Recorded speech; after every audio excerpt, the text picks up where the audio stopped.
Hello sa inyo mga kasawa, welcome po sa panibagong episode ng channel namin. So, mapapansin nyo, madami tayong bubuksan ngayon.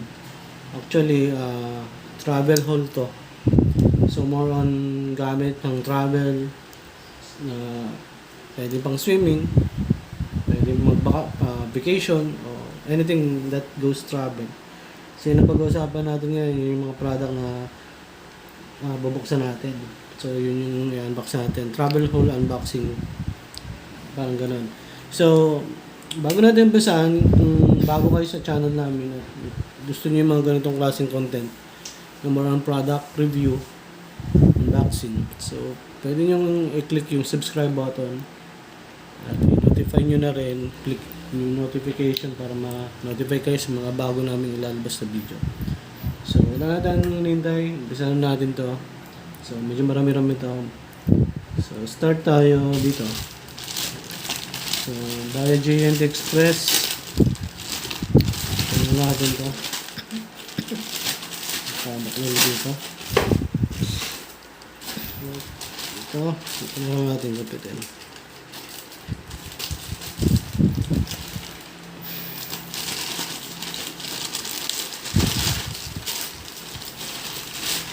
So, first item, bubble wrap. Tingnan natin ito. Actually, wala akong idea sa lahat ng product na nandito. Si Mrs. yung nag-order nito. Buksan lang natin. Yung titignan. So, wala din akong idea yung mga materials niya, specification. So, on the spot tayo mag-unbox at titignan kung ano yung mga product nito. So, ito, naka-plastic pa. Dalawang item. So, mapapansin nyo, may smiley. So, hindi ko alam. Wala akong idea kung ano to. Pero, tingnan natin. Kung para saan to. Siyempre, related to sa travel. So, makakatulong ito sa pag-travel natin. So, tingnan natin. So, dun siya binuksan. Then, so, more on lagayan siya ng sabon. So, kung meron kayong specific na sabon na ginagamit sa mukha o sa katawan, na hindi siya generic or yung mga nabibili natin sa supermarket, o binibili pa natin siya, o sinasadya pa natin siya, bili sa ibang store, o sa online store, ito yung maganda. Yan. So, travel, soap, storage. Yan. So, dalawa siya. Ibig sabihin, tigisa kami. Actually, tama. Kasi may dinadala talaga kami sa sabon na yun yung ginagamit namin. So, para hindi na kayo manghiram doon sa pupuntahan nyo o sa kamag-anak nyo, at least meron na kayo. So, yan. So, maganda nito, hindi magmo-moist o hindi tutulo o yung sabon, nananatiling hindi siya matutunaw kasi may sarili siyang lalagyan. So, alisin mo na lang siya sa box kapag nakabalik ka na sa bahay. Kasi kapag binabad mo yung sabon na nakaganyan, wala man lang siyang pasingawan, may tendency magkaroon na siya ng kakaibang amoy. So, ito, gagamitin mo lang siya kung, diba, lagay mo yung sabon dito, medyo basa-basa pa, at least safe, nakasil siya, hindi siya maglili kasi kahit may lagay mo sa bag siya, hindi siya makaka-apekto sa mga damit mo o sa iba mong gamit. Yan yung number 1 nating product for travel vlog. So, isunod natin ito. Medyo malaki ito. Ewan ko kung ano ito. Yan. Ano natin.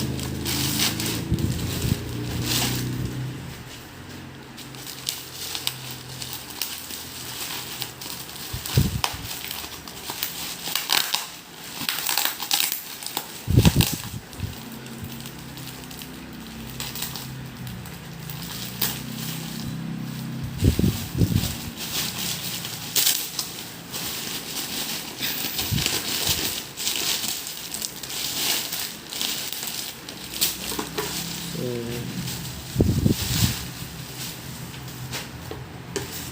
meron siyang panghangin. So, salbabida. So, kung if ever na mag-travel kayo at may nakita kayong swimming pool or beach, Pwede nyo magamit ito. Lalo na kung may kasama kayong anak na gustong maglangoy, at least meron na. Hindi nawawala yan. Lalo na kung pupunta kayong mga Subic, Clark.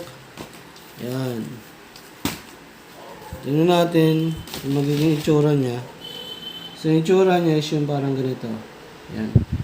May sandalan, tapos yun. Ganito yung itsura niya. Ito yung, tapos may net dito. Yan. So, ngayon, hindi ko na siya hanginan. Pero kung gusto niyo siyang makita ng actual, follow niyo kami sa TikTok, tsaka sa Reel, sa FB page namin. Doon makikita nyo yung mga product na ginagawa namin ng short. Yun, subscribe kayo kasi ipapasok din namin siya dito sa Hour 1 short videos. So yan. Makita nyo siya actual. Siguro makita nyo na siya sa actual pag nasa swimming pool na o sa dagat. Para isang hanginan na lang. Kaysa naman, di ba? Hahanginan namin tapos at pasisingawin ulit. At least dun na mismo, makikita nyo kung ano yung tsura niya pag nasa tubig na. So, yun.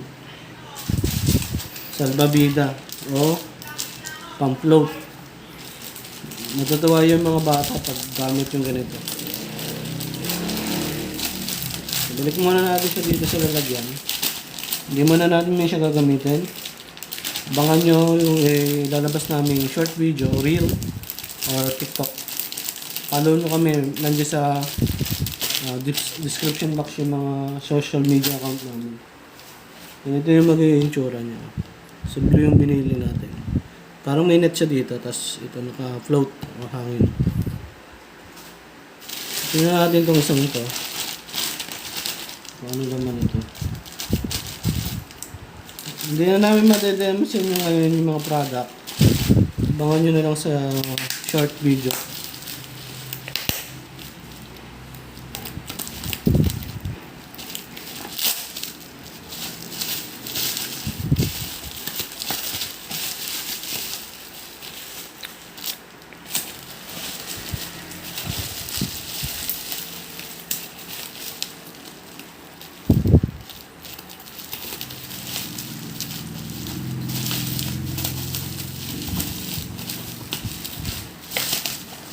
So, syempre, hindi rin mawawala ang sariling tubig.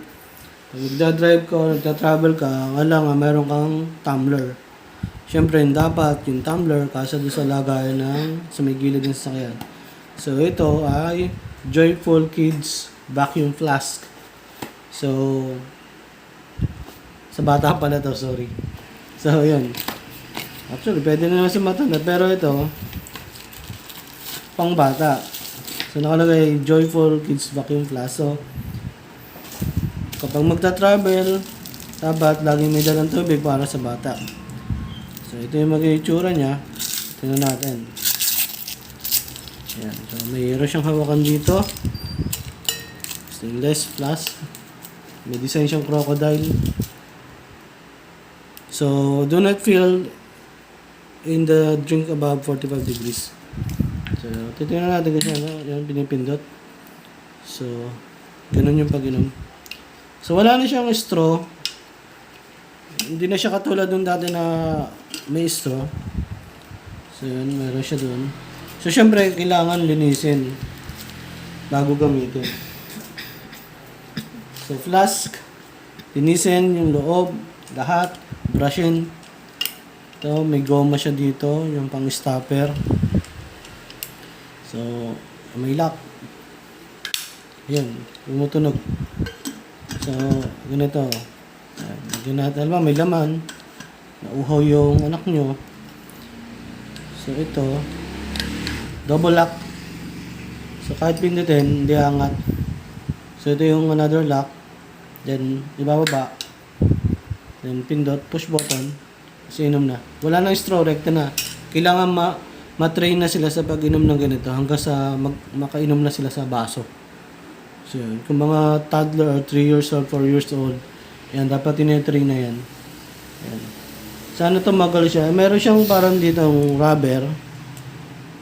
Yan. Pag pinush mong ganon,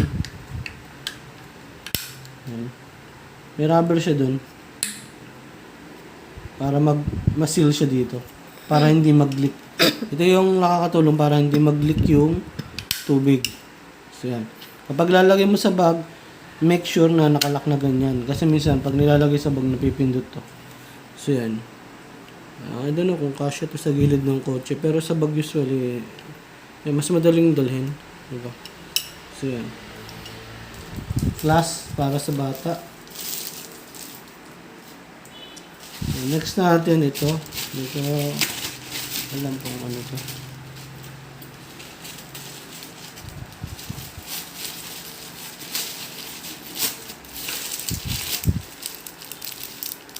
Shampoo, skin cream. Oh, lagayan ka ng mga lotion, tsaka mga shampoo. Tingnan natin. Ito, mukhang interesting to. Sarap gawan to ng TikTok. Travel goods. Pangalan niya. Alagay dito.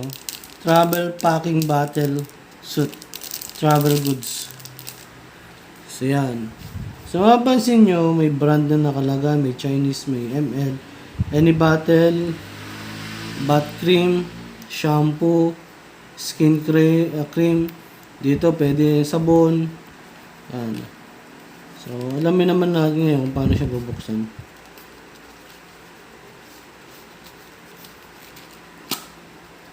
Yan, siya yung unang takot. Ewan kung mabubuksan pa itong ilalim. Hindi na siguro. So, yun yung may natakip niya. Mayroon pa siya dito. So, ngayon, gagawin natin. Buksan natin. Yan. So, ngayon, ang tanong, paano naman siya i-refill? Okay.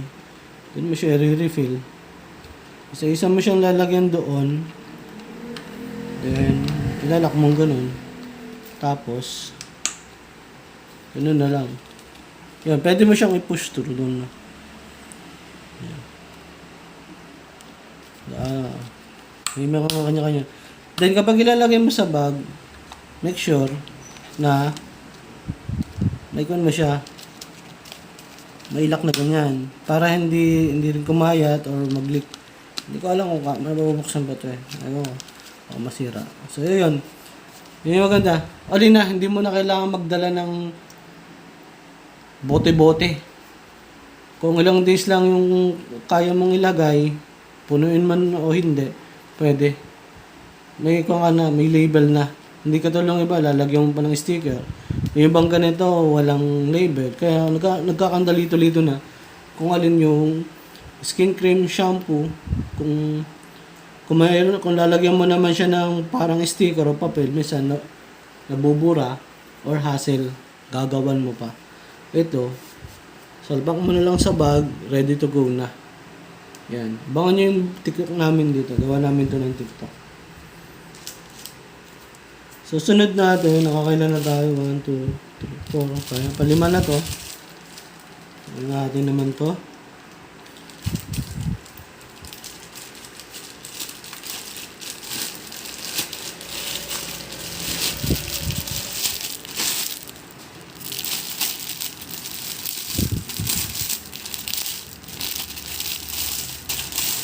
Siyempre, hindi mawawala dyan ang rash guard.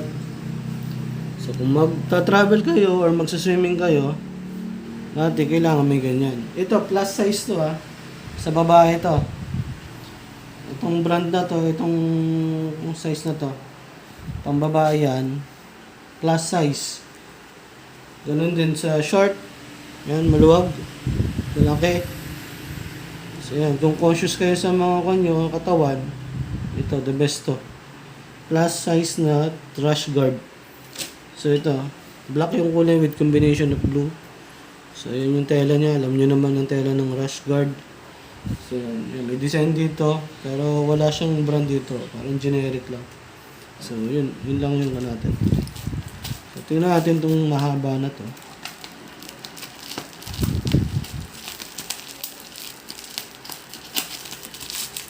Nakapal yung pagkakabalot ha.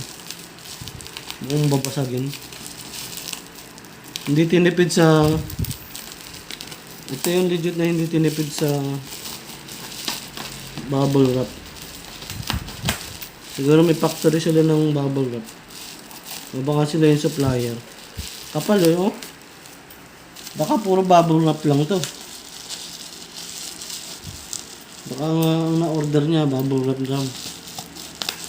Kapal oh. Which is maganda naman. Dahil talagang safe yung product. Makita nyo. Mukhang tumbler to ah. Alam nyo, kwento ko lang, ang dami na namin tumbler na unbox dito sa channel. Hindi ko alam kung hanggang kailan magkakaroon.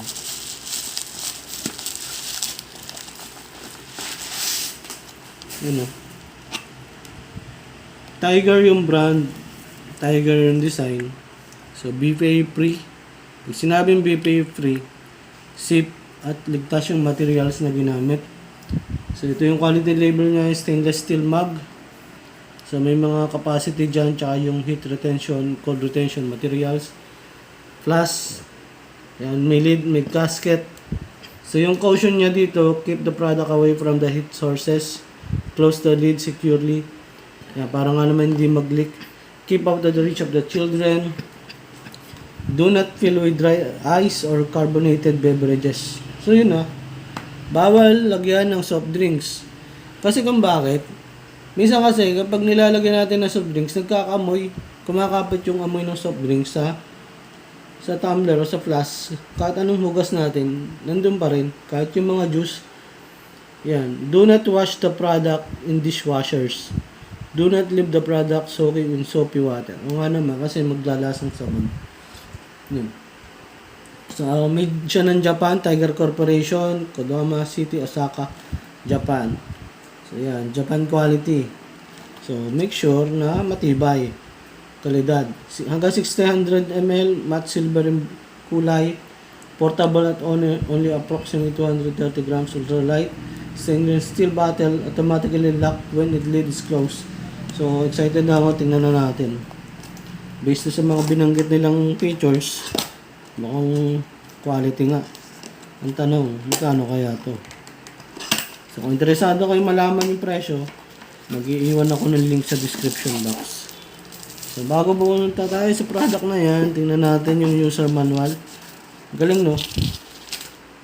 Flask lang siya, pero hindi siya katulad ng gadget. Meron pang mga ganito. Diba? May warranty. Ayan no? Tapos meron pang nakalagay dito. Yan yung mga parts. So, yung una, yung body, yung stopper o itatag natin gasket. So, meron din siyang gasket upper. May sprout. Yan. So, may lid. Yung nagsisil sa kanya. Lid gasket. Dami ah. So, may button. May bukasan. So, tingnan natin yung loob. So far yun lang naman. How to use. Outer lid. Yan. To attach. So, kung interesado kayong basahin yung user manual, pwede naman. So, tingnan na natin. Ganda ng kulay niya. In fairness. Ganda ng kulay. So, yan. Ito yung worry ko sa mga tumbler at sa mga flask. Minsan, nababakbak yan. Kaya minsan, natuto na ako kung paano maglinis ng flask. Huwag mo siyang gagamitan ng brush. Kasi nababakbak yung ganyan. No? Lalo na kung ano. Ayan. So, ito. Press down and push the button. Press down and push the button. Ayan, ganun. May gasket siya dito. Yung parang pwede kang uminom ng rekta dito. Or pwede rin naman sarduhan mo siya. Yung sasabing automatic magsisil siya. Yung merong iba, mas feel uminom sa ganito. Rekta yung stainless steel na yung sa loob. Merong iba, rekta uminom dito. Pero minsan yung iba, nabubuhusan na. Nalulunod sa pag So, i-gasket din siya dito. So, dalawa yung gasket niya. lower tsaka upper. So kapag nilak mo siyang ganun at mas feel mong uminom doon sa dito, okay din. Sakto yung bibig mo. Ito yung naglalak dito para hindi mag-leak. Yan. Iba siya kumpara sa kan. So yan. Yan, may cushion dito. Yan. Yung bottle sa microwave oven, bawal yun. So ngayon, next tayo sa last na product.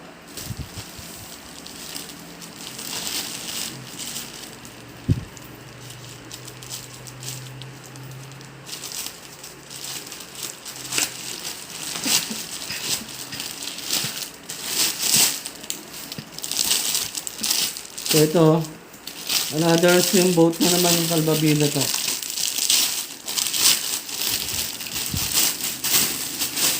Yan.